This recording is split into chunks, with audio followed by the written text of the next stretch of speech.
કઈ બહુ લાંબો ફેર નથી, આ મોટું મોટું એમ. મોટી નિશાળ, મોટું ભણવાનું, મોટી જોબ અથવા મોટો બિઝનેસ, બસ ગામડે. એના કરતા મોટી ખેતી.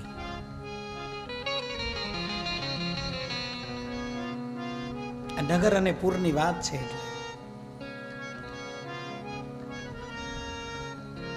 આપણે અત્યારે જે પ્લોટમાં બેઠા છીએ, આવડો આવડો એક એક ડેલો હોય. મોટો છે બહુ, 2 ભાગ કરવાના. આવડા આવડા ડેલા અહીંથી મૂકીને ત્યાં જાય, 1 BHK લે. અમદાવાદમાં અમારા છોકરાએ મકાન લઈ લીધું, શરૂ હોતે ही खत्म. પણ એ પ્રગતિ. પણ ઘર, મકાન, મિલકત, ઇટ્સ ડઝન્ટ મેટર. તમારું હૈયું ગામડાનું રહેવું જોઈએ. તમારું હૃદય, તમારું દિલ, એની અંદરની જે મોકળાશ છે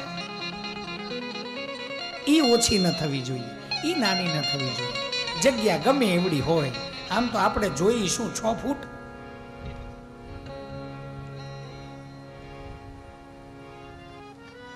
જરૂરી છે. પરમાત્માની કૃપા હોય અને વૈભવ હોય તો એ પ્રમાણે જ રહેવાય. પણ એ પ્રમાણે તમે રહો કે ન રહો એ 2 નંબરની વાત છે. પણ તમારા હૃદયની મોકળાશને એવડી રાખજો. તમારા ભાઈઓ, બહેનો, ભાણેજડાઓ, કુટુંબીજનો જ્યારે આવે ત્યારે તમે એને સરખી રીતે રાખજો ને સાચવજો. પણ અહીંથી કોક ઉતાવળ કરી અને ત્યાં આજુબાજુમાં દવાખાને પહોંચ્યો હોય ને, ત્યારે આ બધાને ના રાખ્યા હોય તોય ચાલશે. એને જેટલા દિવસ ત્યાં રહેવું પડે ને એટલા દિવસ એને હાચવી લેજો. આ તમારા હૈયાની મોકળાશ.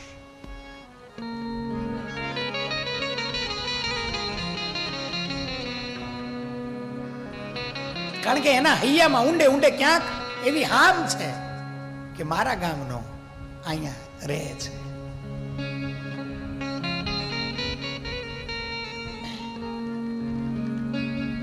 पूर नगर को छोड़कर राम जी बनबाटिका में चल रहे हैं.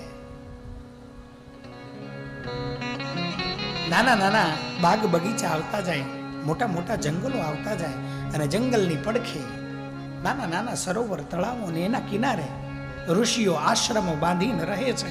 અને ભગવાન એ બધાને મળતા મળતા થોડો થોડો સત્સંગ કરતા. અને આ બધા ઋષિઓ વિદ્યા સંપન્ન છે, શાસ્ત્ર અને શસ્ત્ર બંનેની પરમ વિદ્યાઓના જાણકાર છે. એટલે એમની પાસે જે છે એ રામજીને થોડું થોડું થોડું દેતા જાય છે. અમુક રામજીના પરાક્રમને, પરબ્રહ્મત્વને જાણતા જાય છે.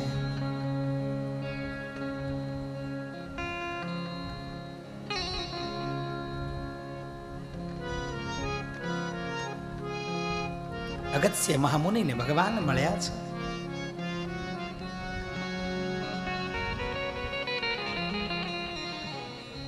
ની સાથે આ રાત્રિ પર્યંત ભગવાને સત્સંગ કર્યો છે. અને અગત્ય મહામુનિએ આગળનો જે પ્રદેશ છે એનું નામ દંડક વન છે. અને દંડક વન વિશે ઘણી બધી માહિતી, જાણકારી ભગવાનને પ્રદાન કરી છે.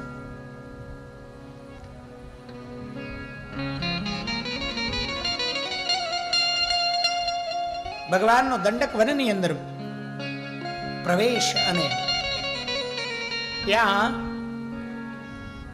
ભગવાન થોડા સમય માટે સ્થિર થયા છે. પંચવટી બનાવી છે.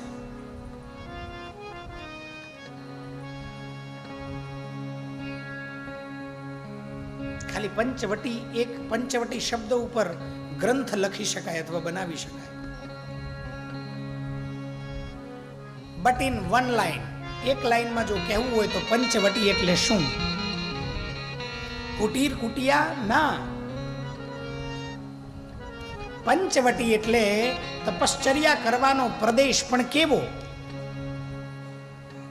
એક બાજુ આંબો, એક બાજુ પીપળો, એક બાજુ અશોક એટલે આસોપાલવ, અને એક બાજુ વડ. આ ચારની મધ્યમાં પાંચમા તમે ગાયના છાણથી લીપણ કરી અને નાનકડી વેદી અને એના ઉપર બેસી અને તપશ્ચર્યા કરવાનું બહુ મહત્વ શાસ્ત્રની અંદર લખેલું છે. આ જે ચાર વૃક્ષોની મધ્યમાં તમે વેદિકા બનાવીને એની ઉપર બેઠા, આને પંચવટી કહેવાય.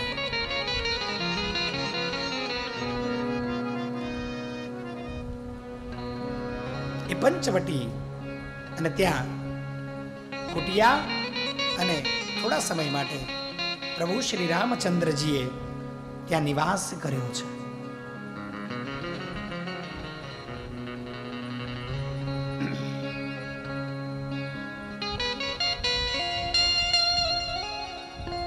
જટાયુનું અહીંયા મિલન થયું છે ભગવાનની સાથે.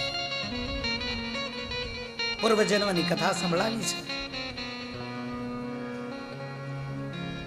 અને અહીંયા ગૃધરાજ જટાયુ ભગવાનને મળ્યા છે.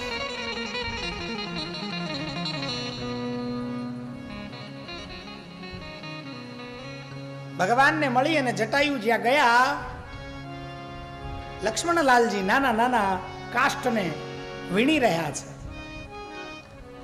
મા સીતાજી થોડા ફળોને લાવી રહ્યા છે.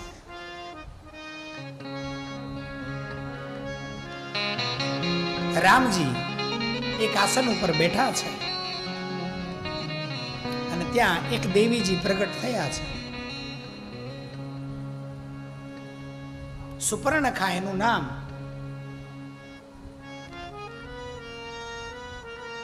શૂર્પણખા.